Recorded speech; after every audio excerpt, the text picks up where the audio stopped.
زیرینو الله پاک مو کامیاب کا او خدای پاک مو ډیر خوشاله کا. نن یو مهمه مسله او هغه مسله ده د ماشوم په غوږ کې د اذان په حق باندې.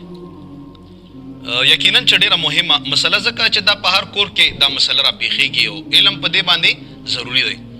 حدیث شریف ته د مسند ابو یعلا دا د حدیثو کتاب دی. حضرت امام حسین رضی الله تعالی عنہ فرمای چې جناب رسول الله صلی الله علیه وسلم مبارک فرمایل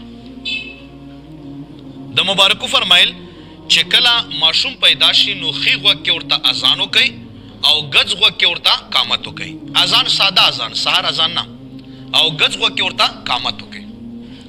او بیا نبی پاک صلی الله علیه وسلم فرمایي چې کله د اذان ماشوم ته په غوږونو کې وشي او قامت وشي نو الله تبارک وتعالی به دا ماشوم د خشکۍ د بیماری نه وساتي.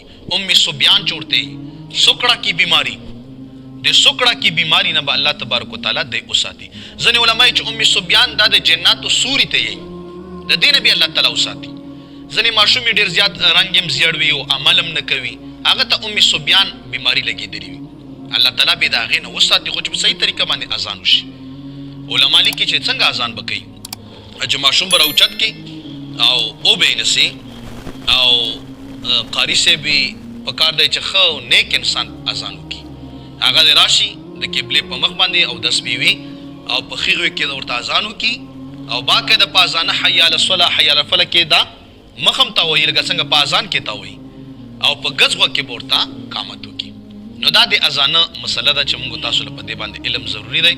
الله پاک موږ ډېر خوشاله کا او چې هر چرته کامیاب او کامران اوسئ او الله پاک د موږ تاسو د مهنتونه په خپل دربار کې قبول کړي. آمین.